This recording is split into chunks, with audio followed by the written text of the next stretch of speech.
Commerce with Sanjeev sir में, और आज हम लोग डिस्कस करेंगे आपके बीओ का बहुत ही महत्वपूर्ण टॉपिक, जो कि पूरा बीओ है यानी बिजनेस ऑर्गेनाइजेशन है, उसके रूप कितने हैं। ओके, यानी व्यवसाय संगठन के प्रारूप कह लें या रूप कह लें, ये बात एक ही है। वैसे मैं आपको बताऊं, आपकी बुक्स में ये प्रारूप लिखा हुआ आएगा। ओके, और प्रारूप को अंग्रेजी में हम फॉर्म्स कहते हैं। फॉर्म्स माने होता है ढांचा, कोई चीज कैसी बनी हुई है भाई, उसका क्या कहलाता है, प्रारूप कहलाता है या रूप कहलाता है। तो ये रूप शब्द मैंने अपनी तरफ से दे दिया। रूप का मतलब होता है कोई ना कोई बनावट, यानी जो व्यवसाय संगठन बना हुआ है उसकी बनावट कैसी है। तो मैं आपको बता दूं, क्योंकि जब हम पूरी बुक को ही पढ़ रहे हैं, इसका नाम व्यवसाय संगठन ही क्यों रखा गया है, बीओ क्यों कहते हैं, इसके लिए देखो, व्यवसाय संगठन दो शब्दों से मिलकर के बना है, व्यवसाय और प्लस संगठन। व्यवसाय का मतलब जब हम कहीं से अर्निंग करना चाहते हैं, जब भी कोई व्यक्ति अपना जीवन यापन करने के लिए कहीं ना कहीं से धन कमाना चाहता है, तो जितने भी उत्पादन के साधन हैं, यानी भूमि, पूंजी, श्रम, साहस, संगठन, जितने उत्पादन के साधन हैं, जितनी सामग्री है, सामग्री का मतलब मटेरियल, जिसमें कोई चीज बनाता है या उसको बेचता है। ओके, तो उत्पादन के साधन हो गए, मटेरियल हो गया, जितने भी हमारे कर्मचारी हैं, जितने भी हमारे कस्टमर्स हैं, जितने भी हमारे समाज के लोग हैं, उन सबको एक व्यवस्थित क्रम में रखना, यह चीज हमारी संगठन कहलाती है। अब व्यापार करने में आप अनुमान लगाओगे कि बहुत सारी जरूरतें होती हैं, बहुत सारी हमारी आवश्यकताएं होती हैं। उन आवश्यकताओं को एक निर्धारित फॉर्म में सेट करना, यानी जिसकी जितनी जरूरत है उतनी ही मात्रा में उसको लगाना, यही चीज हमारी एक प्रकार से संगठन कहलाती है। ओके, संगठन कुछ और नहीं है, संगठन एक प्रयास है कि जो हमारे उद्देश्य हैं उनको कम खर्च पर कैसे अधिक से अधिक प्राप्त किया जा सके, यही चीज हमारी क्या कहलाती है, संगठन कहलाती है। अब यहाँ पर व्यवसाय संगठन है, तो इसका मतलब है कि जब हम व्यापार करते हैं, तो व्यापार में अगर हमने उद्देश्य बनाया कि हम प्रॉफिट अर्न करेंगे, तो प्रॉफिट अर्न करने के लिए हमें जिन जिन चीजों की जितनी जितनी मात्रा में जरूरत है उतनी उतनी मात्रा में लगा करके और हम अधिक से अधिक धन अर्न करें, तो यही हमारा एक क्या जो प्लानिंग है, वही हमारा एक प्रकार का संगठन कहलाएगा। अब ये तो क्लियर हो गया व्यवसाय संगठन, लेकिन इसके रूप कितने हैं ये समझना बहुत जरूरी है। और जिसने अगर रूप समझ लिए, समझ लो कि पूरी कॉमर्स में जो बीओ है उसमें कुछ नहीं बचेगा, क्योंकि जो कुछ भी पढ़ना है आज की जो वीडियो है इसी के अंदर ही अंदर पढ़ना है। और इसकी बहुत अच्छी जो पीडीएफ है वो आप लोगों के पास में पहुंच जाएगी, जो लोग जुड़े हुए हैं उनको मिलेगी 97 198 11101। अगर कोई और जुड़ना चाहता हो तो हमारे ऑफिस पे संपर्क करके जुड़ सकता है। देखो, व्यवसाय संगठन के जो रूप है, पहला जो रूप है वो है एकाकी व्यापार। ये क्या होता है, एकाकी व्यापार, ठीक है, इसे अंग्रेजी में कहते हैं सोल प्रोप्राइटरशिप बिजनेस। ये क्या होता है सोल प्रोप्राइटरशिप बिजनेस या सोल बिजनेस। अब ये सोल बिजनेस कहीं कहीं पर आपके लिए लिखा हुआ मिल जाए, तो ये क्या होता है एकाकी व्यापार या सोल बिजनेस। देखो, जब किसी भी एक व्यक्ति के व्यापार की हम बात करते हैं तो उसको हम एकाकी व्यापार कहते हैं, यानी एक ही व्यापार के मालिक का एक व्यक्ति ही होना एकाकी व्यापार कहलाता है। दूसरे तरह से समझेंगे कि जब कोई बिजनेस अकेला व्यक्ति स्टार्ट करता है, यानी उसका एक मालिक होता है, उसके बिजनेस को ही हम एकाकी व्यापार कहते हैं। भारत में बहुत ज्यादा एकाकी व्यापार हमारे लिए मिलते हैं। आपने देखा होगा कि जब कोई व्यक्ति अकेला होता है, सोचता है कि नहीं मैं कहीं से धन कमाऊं, तो या तो वो नौकरी ढूंढने का प्रयास करता है या कहीं ना कहीं पर अपना धंधा या धन कमाने का कोई साधन ढूंढने का प्रयास करता है, तो अकेला ही स्टार्ट हो जाता है। अब अकेला स्टार्ट हो जाता, अब आप सोचते हो कि बहुत से लोग तो दो दो स्टार्ट होते, तीन तीन, वो आगे आएंगे, ज्यादा मत सोचना। तो एक व्यक्ति जब अपना बिजनेस लेकर के और स्टार्ट करता है तो उसी व्यापार को हम एकाकी व्यापार कहते हैं, यानी एक व्यक्ति के बिजनेस को ही हम एकाकी व्यापार या सोल बिजनेस कहते हैं। और सोल प्रोप्राइटर शब्द भी कहीं कहीं इंग्लिश में जुड़ा हुआ मिल जाएगा। सोल प्रोप्राइटरशिप का मतलब कुछ और नहीं है, यानी एक व्यक्ति ही पूरी प्रॉपर्टी का मालिक। जैसे आपके परिवार में कोई भी बिजनेस है, अगर मान लीजिए पिताजी किसी काम से अगर बाहर चले गए तो वहां पर बेटा बैठ सकता है, लेकिन आप जितना अच्छा पिताजी बिजनेस चला लेंगे उतना अच्छा बेटा नहीं चला पाएगा। तो ये जो एक व्यक्ति का पूरा मैनेजमेंट होता है, एक व्यक्ति का पूरा बिजनेस होता है, इसी बिजनेस को हम एकाकी व्यापार कहते हैं।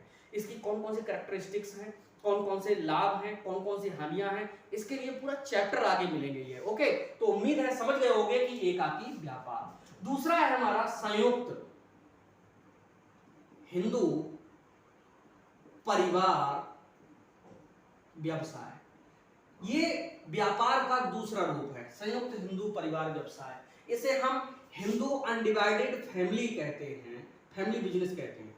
HUF बिजनेस, ये क्या होता है, बड़ा HUF का मतलब हिंदू अनडिवाइडेड फैमिली बिजनेस, संयुक्त हिंदू परिवार व्यवसाय। यहाँ पर हिंदू का मतलब हिंदू जाति से नहीं है, बल्कि हिंदू का मतलब यहाँ पर हिंदुस्तान के अंदर रहने वाले सभी धर्मों के उन लोगों से है, जिसमें छोटे बच्चे से लेकर के और बड़ा बुजुर्ग यानी व्यापार में सब लोग लगे रहते हैं।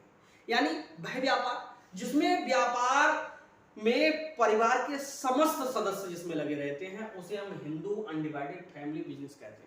जिन घरों में टोकरियां बनी जाती हैं, जिसमें सिलाई कढ़ाई का काम होता है, जिसमें कोई ऐसी कलाकारी चित्रकारी का काम होता है, जैसे कागज उद्योग होता है, जिसमें बीड़ी उद्योग है, या जो छोटे छोटे ऐसे उद्योग जो घर पे, कागज का मतलब यहाँ पर कागज की कटिंग करने वाले को बता रहा हूँ, ठीक है, या कोई छोटे छोटे और बिजनेस हैं जिनमें छोटे बच्चे से लेकर के और बड़े बच्चे तक, बड़े बूढ़े तक, जिसमें सभी लोग मिलकर के व्यापार करते हैं, ऐसे व्यापार को हम संयुक्त हिंदू परिवार व्यवसाय कहते हैं। अब देखो मैं यहाँ पर बताऊं, ये एक व्यक्ति था जो पूरे व्यापार को संभाल रहा था।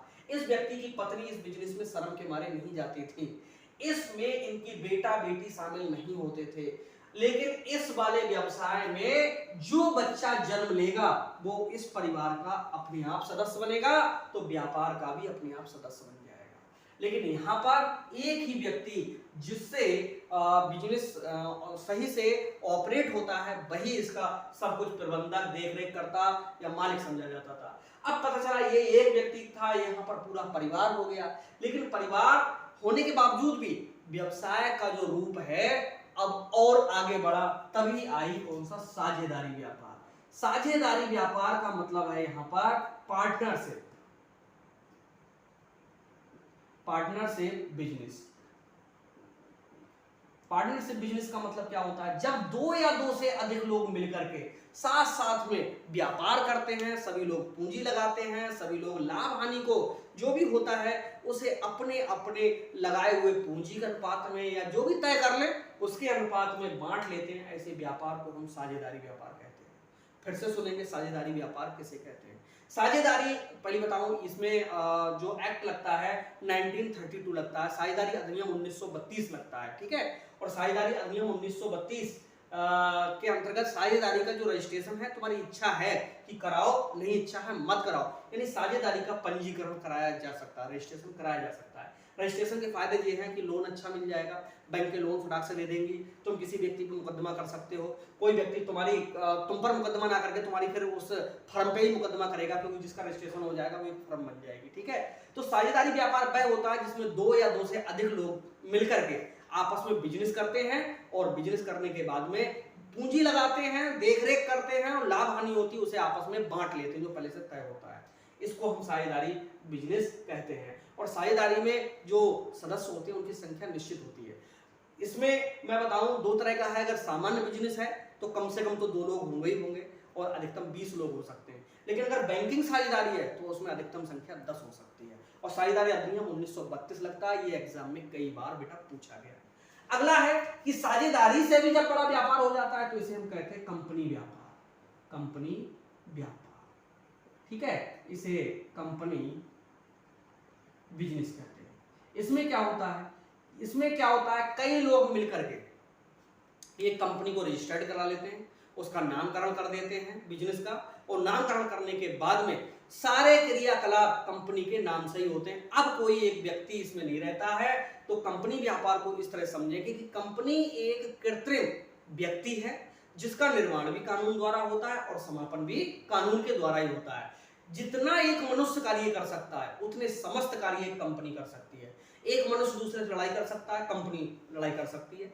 एक व्यक्ति दूसरे मुकदमा दायर कर सकता है, कंपनी आप पे मुकदमा दायर कर सकती है, आप कंपनी कर सकते हो। एक व्यक्ति अपने नाम में कोई भी संपत्ति करा सकता है, कंपनी अपने नाम में सारी संपत्तियां करा सकती है, सारी संपत्तियों को बेच भी सकती है। यानी कंपनी एक मनुष्य जैसा ही है, लेकिन कंपनी क्या है, एक कृत्रिम व्यक्ति के समान है और हम लोग एक नेचुरल व्यक्ति हैं। तो कंपनी अपने समस्त जो कार्य है वो संचालकों के द्वारा कराती है। तो यही इसके फॉर्म्स हैं, यही बिजनेस के प्रारूप हैं, यही रूप हैं 1 2 3 4। और कहीं कहीं पर आपको सहकारी समिति है और निगम है, ये सब चीजें भी मिलेंगी। वो बहुत आगे की बात हो गई, हम उनको भी आगे पढ़ेंगे, कहीं बुक में दिया हुआ तो कंफ्यूज मत होना भाई। मेनली ये 4 ही है, इन 4 को बहुत अच्छे से तैयार कर लीजिए। गारंटेड जब आप हमारे यहाँ पर आ गए तो अच्छे से तैयार हो ही जाएंगे, आप बिल्कुल टेंशन छोड़ दीजिए। बस जितना हम पढ़ा रहे हैं उतना कैच करते रहिएगा, किताबों की ओर देखिएगा भी मत, बस हम जितना समझा रहे हैं उतना समझ लीजिए। एक भी वर्ड ऐसा नहीं होगा जो आपको नहीं आ रहा होगा। बस तो ये कैसा लगा वीडियो जरूर लिखिएगा और चैनल को तुरंत सब्सक्राइब कर लीजिएगा, अपने दोस्तों में शेयर जरूर कीजिएगा। मिलते हैं नेक्स्ट वीडियो में, तब तक के लिए बाय बाय।